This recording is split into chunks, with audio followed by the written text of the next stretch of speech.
बिस्मिल्लाहिर्रहमानिर्रहीम अस्सलाम वालेकुम वरहमतुल्लाहि वबरकातुहू। प्यारे नाज़रीन, कैसे हैं आप सब लोग? उम्मीद करता हूँ कि अल्लाह पाक की रहमतों के ज़ेर साया खैर से होंगे। दोस्तों, पिछले चंद दिनों से तबीयत ख़राब थी, जिस वजह से कोई वीडियो मैं अपलोड नहीं कर सका। आपसे बेहद माज़रत चाहता हूँ। और आज भी गला साथ नहीं दे रहा था, लेकिन इसके बावजूद मैंने सोचा गैर हाज़िरी जो है इतनी ज़्यादा लंबी अच्छी नहीं है। तो आज आप सब लोगों के लिए बाजरे की रोटी लेके आया हूँ। इसके फ़ायदे भी साथ-साथ बताता जाऊँगा, और तरकीब मैं आपको बता दूँ कि सबसे पहले आपने पानी को गर्म करना है। फुल उबाल आने देना है, 2 कप आप पानी गर्म करेंगे और 2 कप आपने बाजरे का आटा ले लेना है। इसमें कोई गंदम का आटा वग़ैरह मिक्स नहीं करना है। अक्सर लोग मिक्स कर लेते हैं, लेकिन आपने मिक्स नहीं करना है। इंशाल्लाह रोटी बहुत ही अच्छी बनेगी। तो अब थोड़ा-थोड़ा पानी डालना है, इसमें नमक डाल लें हस्बे ज़ायक़ा। मैं आधा चम्मच नमक डाल रहा हूँ, और इसमें थोड़ा-थोड़ा पानी आप डालेंगे और साथ इसको मिक्स करते जाएँगे। इसको आपने ऐसे गूँथना है कि ये सख़त होता जाएगा, और आपने इसको मैश करते रहना है ऊपर से, जो है ऐसे आराम-आराम से। ये देखिए, ये ऐसे इसको मुक्की देना कहते हैं, ये ऐसे करके ऐसे। ये आपने इस तरीके से गूँथना है। ये आटा जो है इसमें अपनी कोई लेस नहीं होती, गंदम की एक लेस होती है, इसकी लेस नहीं होती है। तो ये ज़रा मुश्किल है रोटी बनाना, लेकिन इंशाल्लाह मैं जो तरीका आपको बताने लगा हूँ, इंशाल्लाह बहुत ही ज़बरदस्त किस्म का ये आटा आप बना लेंगे, और बहुत ही ज़बरदस्त किस्म की रोटी भी आप बना लेंगे।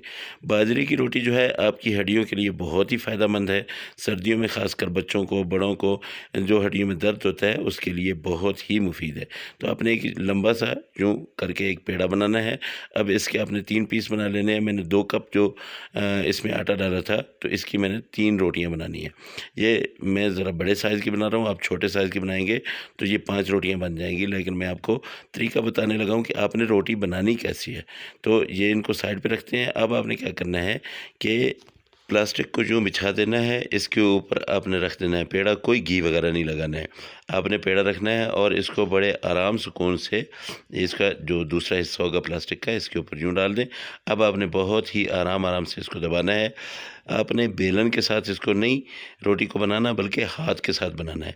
जिस तरफ से ये फटने लगे, आपने उस तरफ से थोड़ा-सा उँगली के साथ इसको ठीक कर लेना है, और ये बनती जाएगी रोटी। बड़ी होती जाएगी, होती जाएगी, होती जाएगी। जब गोल हो जाए, बड़ी सरी हो जाए, तब आपने एक साइड उठा देनी है, इसको साइड भी करना है। दूसरी साइड से आपने पकड़ के तो अपने हाथ पे रख लेनी है रोटी, और तवा जो है वो हल्का सा गर्म हो, बहुत ज़्यादा गर्म ना हो, इस पे आपने डाल देनी है। ये देखिए माशाल्लाह रोटी हमने डाल दी है।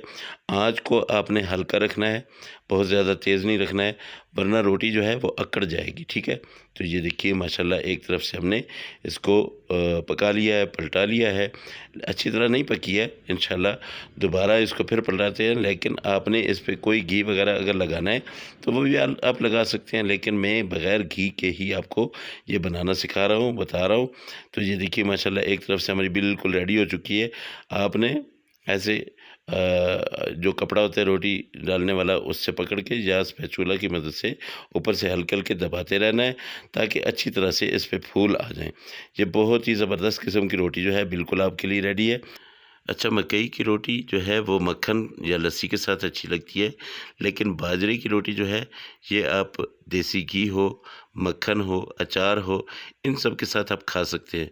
बहुत मज़े की ये रोटी जो है बनती है। और स्पेशल जो है वो लोग जो बड़े उम्र के हैं, बड़ी उम्र के हैं, जिनकी हड्डियों में दर्द रहता है, जिनकी कमर में दर्द रहता है, पट्ठों में दर्द रहता है, और उनके जो घुटने हैं उनमें दर्द दर्द रहता है, उनके लिए बहुत ही अच्छी चीज़ है। आपने ये सर्दियों में ज़रूर बनानी है, बुज़ुर्गों को पेश करनी है। ये देखिए, ये ज़बरदस्त किस्म की रोटी जो है ये बिल्कुल रेडी है। इसी तरह बाकी रोटियां भी मैं बिल्कुल बना लेता हूं, और मैं आपको दिखाता हूं कि ये कैसी बनी है। इसके ऊपर मैं लगाऊंगा मक्खन। आप लोग अपनी मर्ज़ी से इसके ऊपर आप घी लगा सकते हैं, और बग़ैर कुछ लगाए भी आप इसको खा सकते हैं। माशाल्लाह ज़बरदस्त किस्म का मक्खन जो है एक रोटी के ऊपर मैंने लगाया है, दूसरी को मैंने ऐसे ही छोड़ दिया है।